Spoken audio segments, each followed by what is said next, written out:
Welcome, ladies and gentlemen. It is your host with the most, Griever, as always, bringing you guys the latest chapter. Wait. No, it's not the latest chapter, is it? No. We already just recorded the latest chapter, chapter 225. That will be out before this video anyways, but I got a number of actual requests, direct messages, Twitter, etc., people wanting me to review the very, very short, just 10 short pages of chapter 224.5. I've been very busy, of course, this month and stuff, but where I'm already sitting down, I'm already doing as many recordings as I can while I have the time to do it. I might as well just go through this one. If you guys want to see me talk about 10 pages of Yona, I'll talk about 10 pages of Yona, right? So, without further ado, let's get into the special chapter entitled Once Upon a Time in a Land Far, Far Away. George Lucas must be after the copyright for this shit. Anyways, point of the matter is that this is the special chapter, chapter 224.5 of Akatsuki no Yona, also known as Yona of the Dawn. Yona of the Dawn, chapter 224.5. All right, so this is a little bit of a what-if scenario, and right out of the gate, love the design for Hawk. Now I need long-haired Hawk in the main story. I need long-haired Hawk in my life.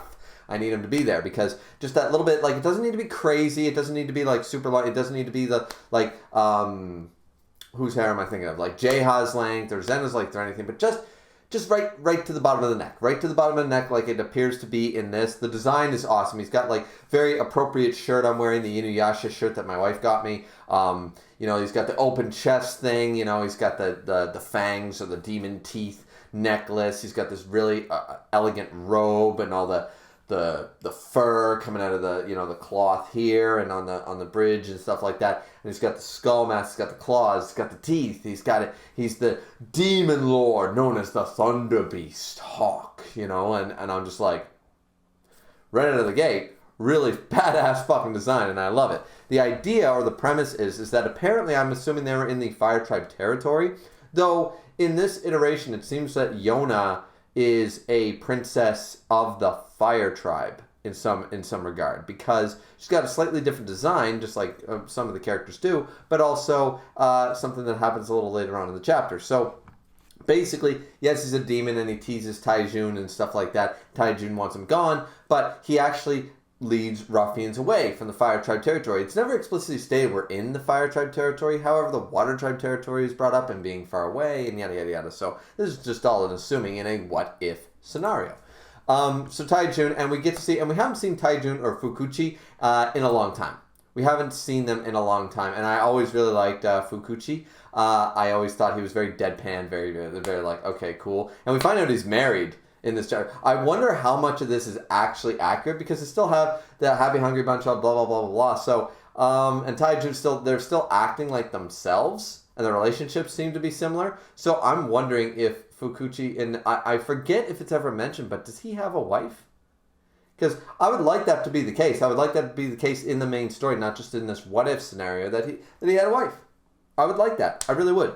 But yeah, so basically he says he's going to go to the Demon Lord Hawk and he's going to tell the Thunder Beast exactly what, you know, where he can shove it, you know. And so they show up there and it's all serious, but then here's the idea, is that they have two plans. Number one is to solicit a sacrifice. And they had many applications of, I'm assuming, quite beautiful women for him. And he's like, I'm just a bit jealous. And Hawk bringing up something that's very, very interesting, is that you can't just go out and solicit people to be sacrificed to me. And I'm like, all right, kudos on Hawk. But number one, it's sort of like, okay, this is sort of like bringing up a sacrifice. It's sort of like the whole prostitution thing. I don't know about other countries, but in Canada, prostitution is not illegal.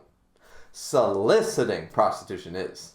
But prostitution itself has, there's no legal ramifications for prostitution. When it's the soliciting that takes place, the exchanging, the middleman, if you were, between the act of prostitution. That's the problem. So Hawk's just like, yeah, no, you can't do that. This is Canada, Fire Tribe Canada, and you can't solicit sacrifice. No. Hawk's just like, yeah, no, not doing that. Trying to offer him a sacrifice or a wife to calm him down, yada yada yada. Not like a goat like sacrifice, but more of a hair. We'll give you our most beautiful woman of the village if you'll leave the village alone. You know, that kind of thing.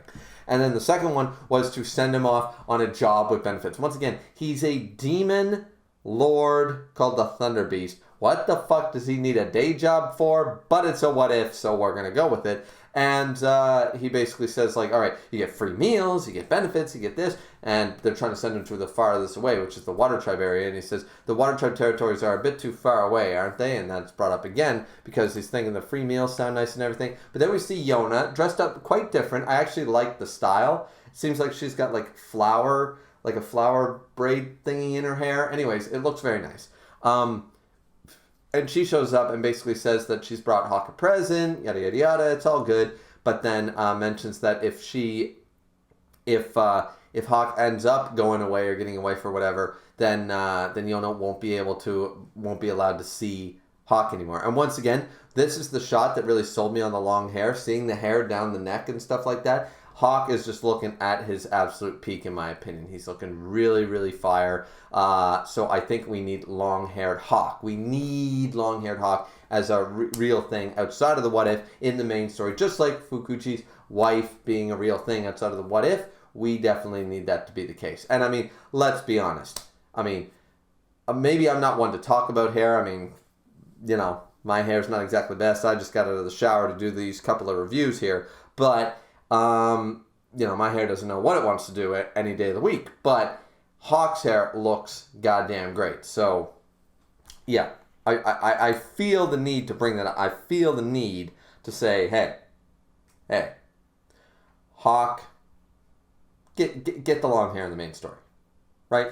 So, anyways, outside of that, you know, Taijun ends up being Taijun and stuff. And once again, we haven't seen Taijun or Fukuchi in a while. One of the reasons Taijun was doing it was just like the main story. Yona, you know, doesn't want Hawk with Yona, etc., etc. And what I love Fukuchi's deadpan attitude here. It's like, well, my wife is waiting with a warm dinner for me and stuff. And I'm just like, and I'm sitting there like, Fukuchi's basically like, okay, so let me get this straight. He teases you too much. He keeps the ruffians away, and you just don't like the fact that he's with Yona. Listen, Lord Taijun, I'm going the fuck home. I have a beautiful wife waiting for me at home who's cooking me a lovely roast beef dinner. You know, roasted potatoes and beef cooked to a beautiful medium rare. You know, I got the mashed potatoes, or if you want mashed potatoes, but usually it's roasted potatoes because roast dinner. Roast potatoes, the gravy, the carrots, you know, the whatever else you guys want. The Yorkshires, of course you need the Yorkshires to soak up all that beautiful gravy. Maybe we'll even open a bottle of white wine. Who knows? Which technically you're supposed to open red with beef, so I mean it depends, but sometimes beggars can't be choosers, right? Wine goes very excellent with a nice meal. So anyways, outside of that, that's what Fukuchi is saying. It's like, I got this beautiful, lovely wife cooking this wonderful warm dinner for me. I'm gonna leave. How about that? You just find your way back to the castle, whatever. And then, of course, what happens? Ruffians show up. Looking like it came straight out of a Fire Emblem game. These ruffians show up, and it's all, Fukuchi, come back. Oh, no, my brother might not even give a single coin of ransom. What's going to happen to me? Like, I have no money to pay these ruffians, yada, yada, yada. Of course, Hawk shows up, saves the day, and then at the very end of the chapter, acknowledges that maybe he's not that bad. I'll just get him a blanket next time, which is very ironic because, once again, this is leading back into the original storyline with the stuff. Remember, it was all about getting food and blankets to the people of the Fire Tribe. The downtrodden in the Fire Tribe was getting them warm blankets and food and stuff. So once again, that's not a bad tie back from what I remember. I think it was intentional in that way. Because then it's brought up, you can call me the Dark Dragon. We just formed a new group, the Happy Hungry Bunch, the Dark Dragon and the Happy Hungry Bunch. Yeah, we love them. They're all together. We see Sinna, we see Yona, we see the dragons, we see, Yona and everybody. And anyway, a nice little chapter. Definitely a nice little chapter. I really enjoyed it. We haven't seen Taijun or Fukuchi in a while. So it was a fun little thing, right? It was a fun little extra thing. So anyways, I hope you guys enjoyed. As I said, I got some requests for this one. So, it's kind of short for a Yona review, but it is what it is. I definitely liked it. There's just not a whole lot to discuss. It was a fun little what if. Hope you guys enjoyed. I tried to make it as fun as possible, but yeah, I guess 9-minute review. All right, so that's it. I mean, that was the chapter. That was chapter 224.5, entitled "Once Upon a Time, Once When You Were Mine." You guys aren't. First off, I can't sing. Second off, you guys aren't going to know who the Moody Blues are probably anyway. So you guys aren't going to get that reference. You're not going to get the song. Anyways, point of the matter is that was the chapter. That's the review. Like, comment, subscribe, and fourth, and most importantly, love yourself. And then fifth, drink responsibly. As always, as I always do. And we'll see you guys back here next time for Akatsuki no Yona, also known as Yona of the Dawn!